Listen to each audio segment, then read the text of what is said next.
Alors salut à tous, aujourd'hui on va parler du Ryzen 3 2200G. Pourquoi le Ryzen 3 2200G? Tout simplement je voulais pas aller chez Intel et je voulais me monter une petite machine polyvalente. Ryzen 3 2200G, 4 cœurs, 4 threads.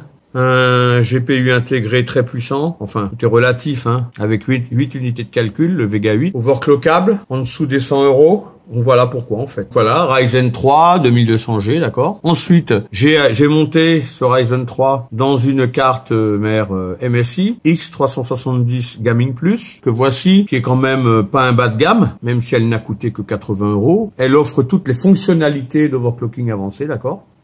De la mémoire G-Skill Ripjo, VRAID cadencé à 2666 avec un casque de 15, 2x4. Ensuite, pour le refroidissement, j'ai choisi un Corsair H45, water cooling IO là. Et puis pour la lime, Corsair VS450. Je vais parler un peu de cette Alim. En réalité, la VS450, c'est une Alim qui est fabriquée par Seasonic et qui peut encaisser jusqu'à 520 watts sans broncher. Donc une très bonne Alim, très bon rapport qualité-prix. Le water cooling, j'ai viré son ventilo et j'ai remplacé par 2 ventilos en push-pull PWR que j'avais. Et donc il est beaucoup plus performant maintenant. Ensuite, bien sûr, on va parler de ce petit SSD qui est un SSD crucial et qui surtout est équipé de mémoire MLC. Et donc la MLC, comme vous le savez, est beaucoup plus fiable que la TLC qu'on trouve aujourd'hui sur la majorité des SSD. Tant que faire se peut, je choisis toujours des SSD avec de la MLC. Donc voilà, j'ai monté le tout dans cette machine. D'accord. Alors, attendez, je vais caler un peu. Voilà.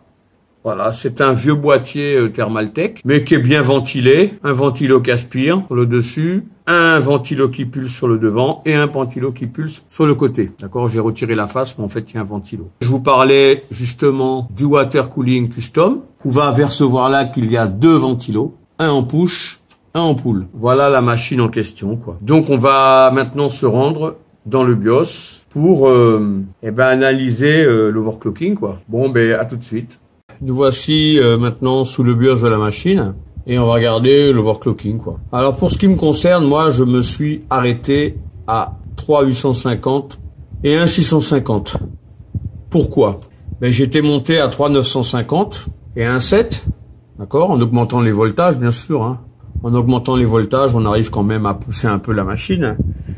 Mais il s'est avéré que la machine chauffait quand même, malgré le water cooling. Et il s'est avéré aussi qu'elle n'était pas du tout stable.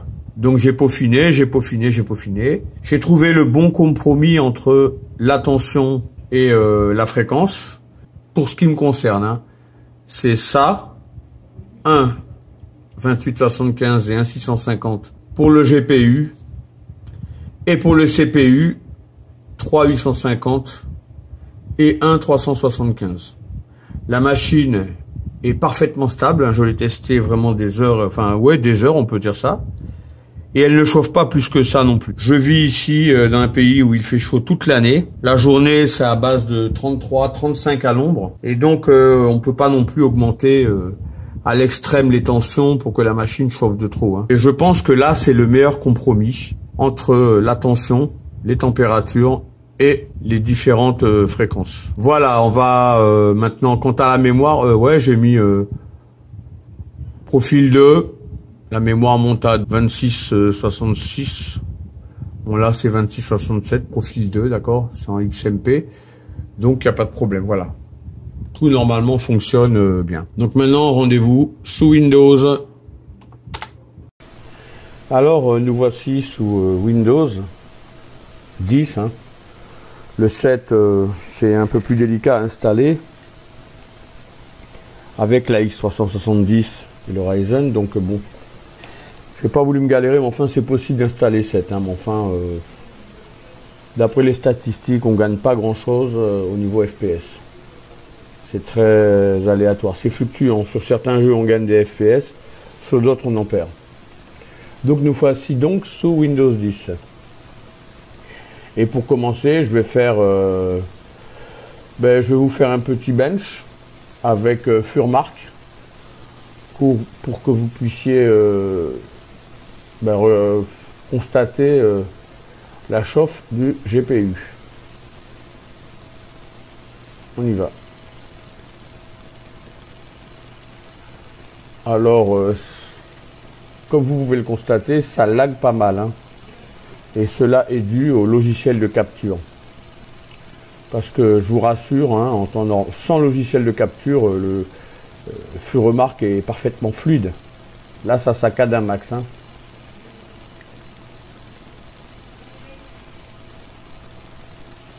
Alors la température ambiante, hein, elle est actuellement d'à peu près 32 degrés. Et là, le GPU monte à 59, environ 59. Voilà, donc comme vous pouvez le constater, la température est contenue. Bon, si on laisse vraiment longtemps, ça va monter à 61, 62, mais enfin, bon, aux alentours des 60. Hein. D'accord? Hop. Hop. Maintenant, on va se faire un petit Cinebench pour que vous puissiez, cette fois-là, observer la montée en température du CPU. Alors, sans le logiciel de capture, je suis à peu près, je suis toujours aux alentours de 595, 16, 12, etc. Hein. Enfin, plutôt, j'ai fait plusieurs fois de suite 595. Avec le logiciel de capture, c'est plus du tout la même histoire. Je crois qu'on descend dans les 460. Bon, on va le refaire.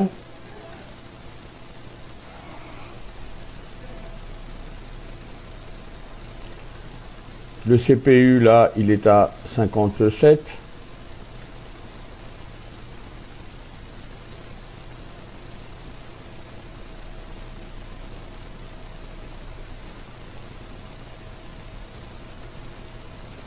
Donc, bon, ben, on peut dire que ça chauffe pas beaucoup, quoi. Hein. J'ai une machine équipée d'un Core i7, 7700K. Je peux vous garantir que ce n'est pas du tout la même histoire. Hein.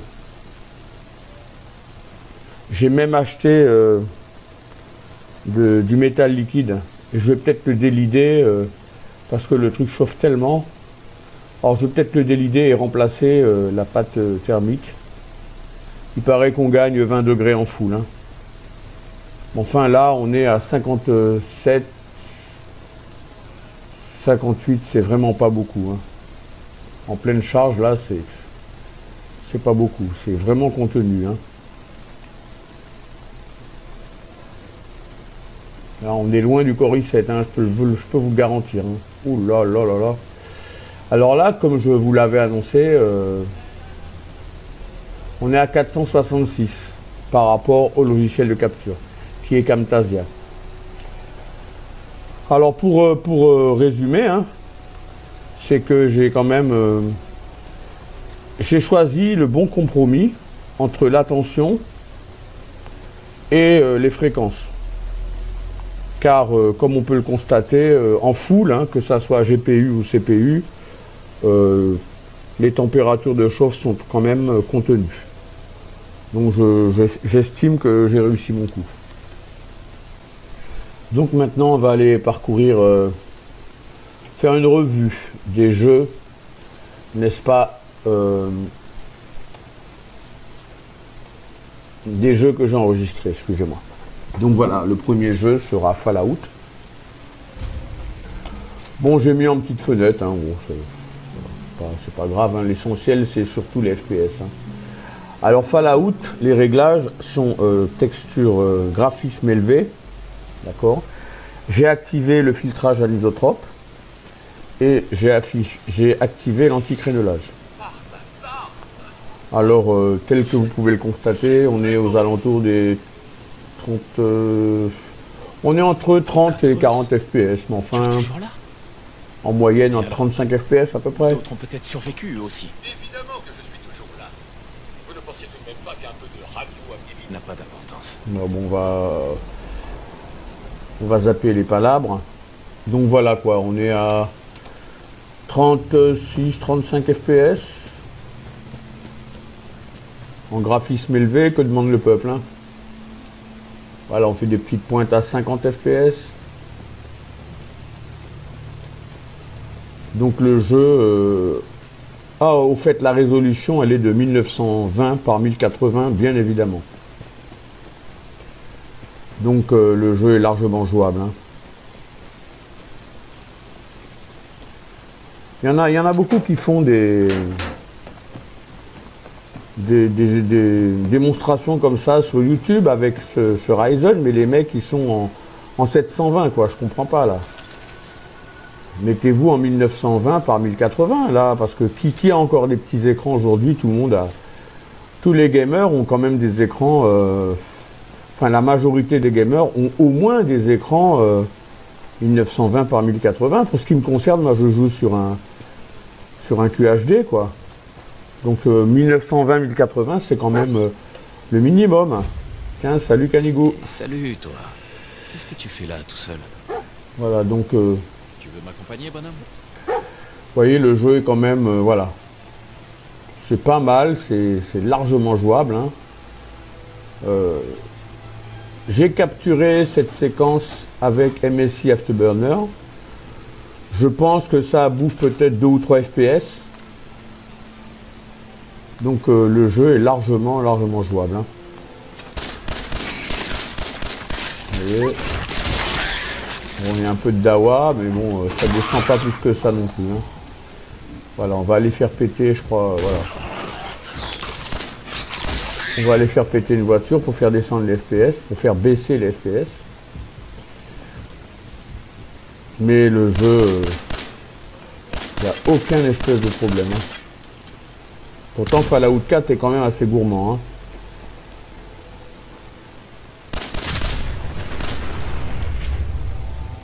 Voilà, les FPS baissent, c'est normal, hein.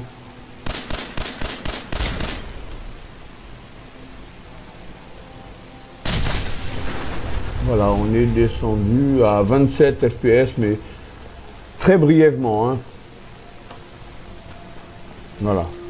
Donc voilà, ça c'était Fallout 4. D'accord. Largement jouable. Maintenant, on attaque Far Cry 4.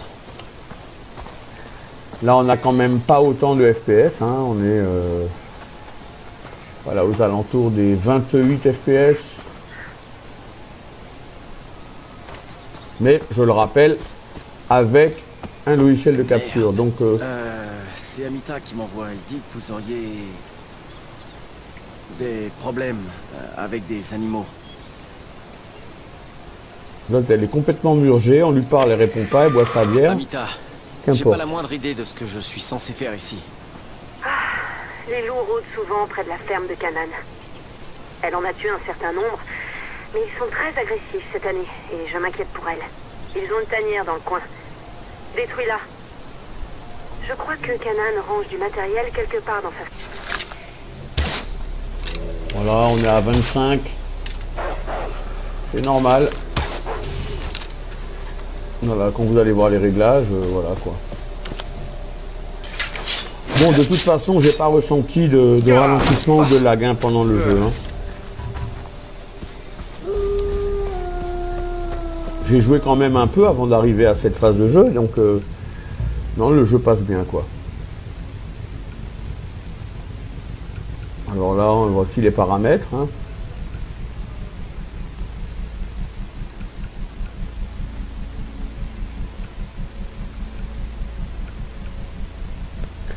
Et là, bon, il y a moins de FPS parce qu'on est quand même en élevé, hein. Voilà, donc bon, le jeu est beau quand même, hein.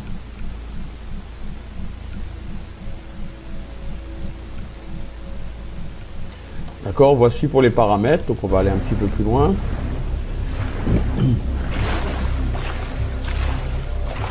On est aux alentours des 30, hein, donc bon, ça va, hein.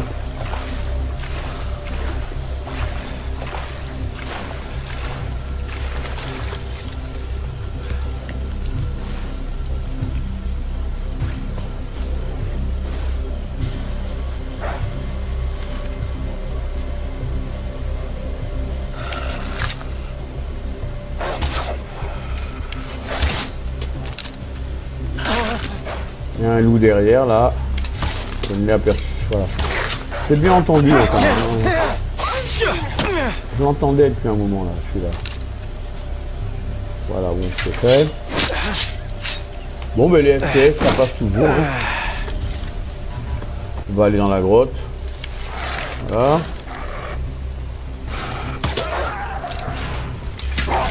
Un coup de machette et on n'en parle plus. Voilà. Bon, ben voilà, Far Cry 4. Hein. Là encore, largement jouable. Hein. Là, on est en élevé quand même, je vous le rappelle. Et bon, tant qu'on reste aux alentours des 30 FPS, hein, je considère que le jeu est jouable. Hein.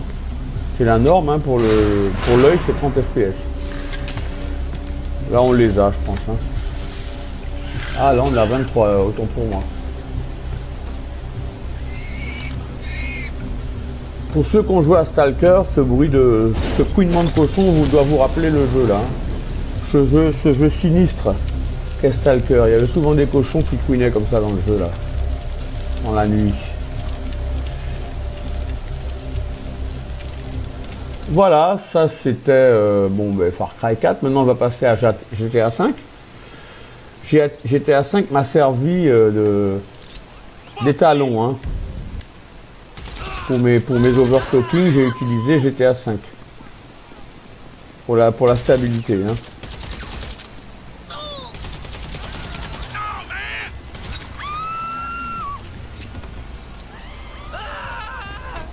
Il y en a sur YouTube qui overclock. Mais bon, voilà quoi. S'il faut aller sur Cinebench ou quoi que ce soit, bon, je pouvais me caler à 4 Go et un 7, hein, et 1700 hein, pour le GPU. Et puis faire croire que j'étais un grand overclocker. Mais non, moi j'ai préféré vraiment overclocker et aller foutre le dawa sur GTA pour la stabilité de la machine.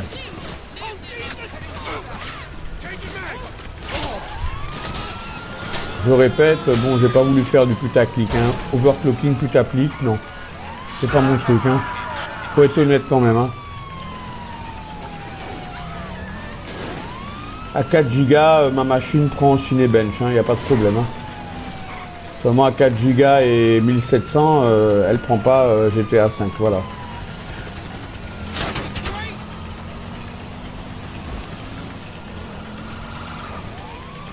Il y a beaucoup de gens malhonnêtes sur YouTube, hein, quand même, faut le signaler. Hein.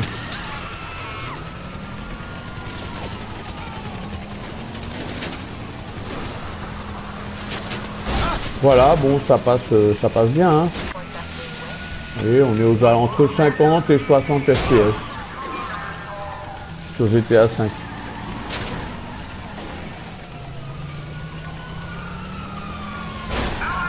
« 54, 56... » Voilà, on fait même des pointes à 59, 60 FPS, voilà, 59.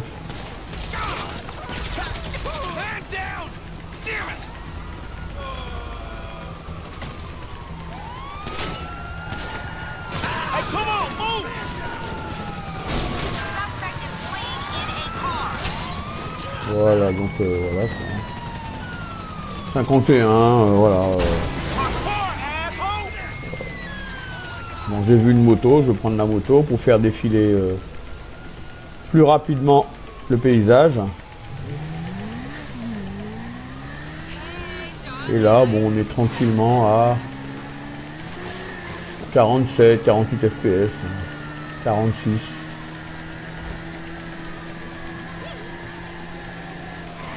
Donc bon, ben, bien sûr, hein, GTA 5, qui est un vieux jeu, hein, quand même, il y a 5 ans. Est largement jouable avec ce processeur. Hein.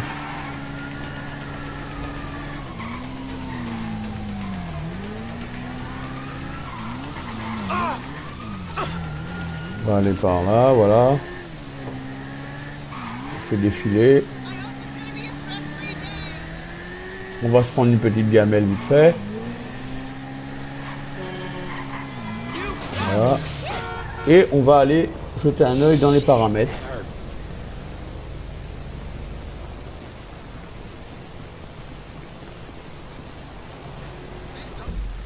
Voilà, donc paramètres. Ben voilà, DX11, DirectX 11 bien sûr. J'ai activé quelques paramètres. FXAA. Qualité des textures, je suis en élevé. Qualité des effets visuels élevé. Filtre anisotrope, il est activé. Par contre, j'ai pas activé la tessellation. Ça bouffe pas mal, hein. Bon, vous voyez, maintenant on va aller faire un tour sur ce jeu qui est quand même beaucoup plus récent que GTA 5. Il s'agit de Need for Speed Payback, hein. Là, on est largement plus. Enfin, non, on est plus que 30 FPS. Hein. Voilà, on est 30, 34.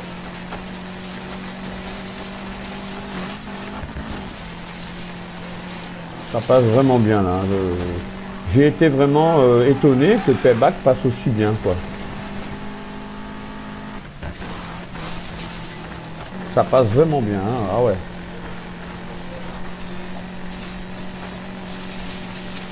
Voilà, hein, c'est voilà. 34 FPS, 35 FPS. On va faire une petite course pour mettre plusieurs véhicules. Hein. Voilà, donc avec plusieurs véhicules, on reste quand même toujours au-dessus des 30 FPS.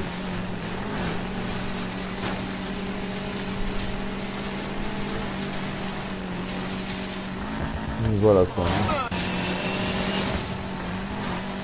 On fait des pointes à 40 FPS.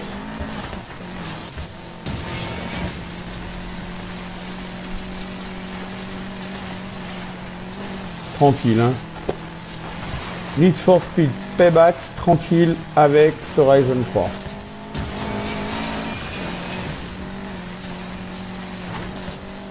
Décollage. Le jeu passe tellement bien on ne pense même pas qu'on n'a pas de carte graphique en fait. C'est vraiment stupéfiant.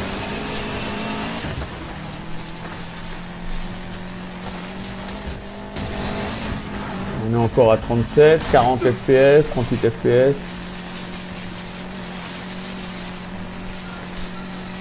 Voilà, hein, bon, ça passe. Hein. On a gagné la course, c'était pas très difficile, on s'en bat les couilles. Maintenant, on va aller jeter un œil sur les paramètres. Alors, voilà les paramètres. Hein. Voilà. Hein. Qualité des textures élevée. Hein. Et le reste moyen.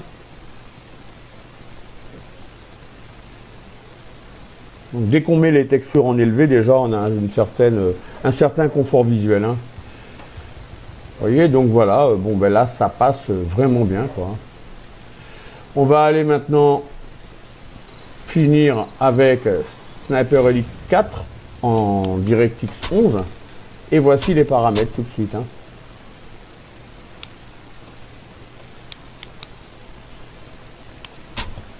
On est toujours en élevé au niveau des textures. Hein. Et moyen, et puis bon, il y a certains paramètres bien sûr qui ont été mis en faible. Hein. Mais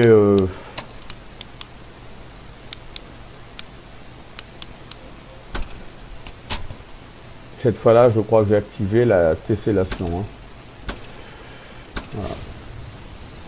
Je dois escalader ce truc. On a quand même nettement moins de FPS. Hein. Le jeu est quand même un peu plus... les décors sont un peu plus chargés quand même. Hein. Donc là, on est... Il faut monter. On est généralement là, comme ça, là, sous 30 FPS. Avec le logiciel de capture. Mais j'ai joué un peu... non, c'est... On est... non, ça passe vraiment bien, quoi. Ces corps ont peut-être des munitions sur eux.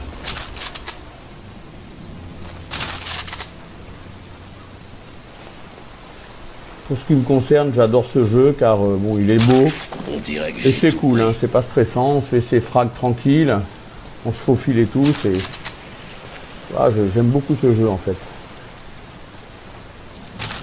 Bon, j'ai arrêté d'y jouer, j'ai refait le jeu, j'ai fini le jeu 2 fois.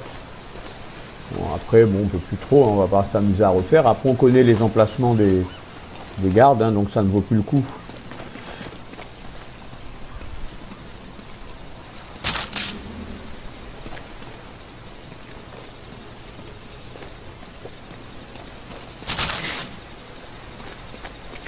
va aller un petit peu plus loin. Voilà, là effectivement on est descendu à 25 FPS. Cette tour semble offrir un bon point de vue.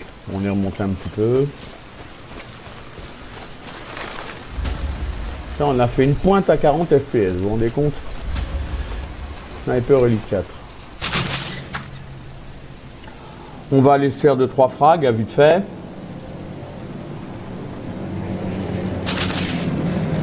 Et ensuite, ben, nous allons conclure après ce jeu.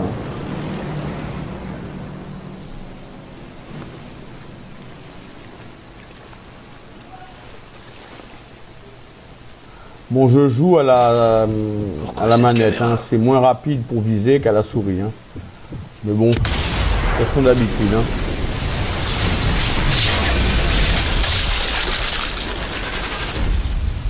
Normalement, on doit fraguer beaucoup plus vite. Hein. À la souris, ouais.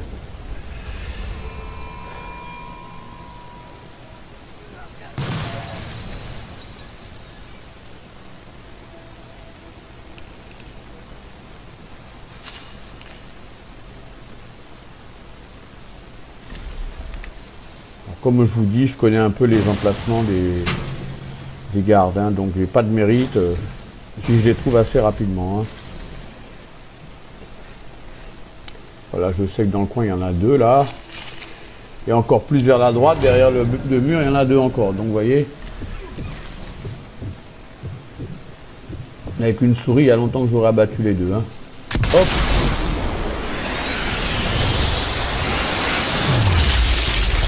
À la manette, c'est vrai que c'est plus long. Hein. C'est beaucoup plus long de viser à la manette.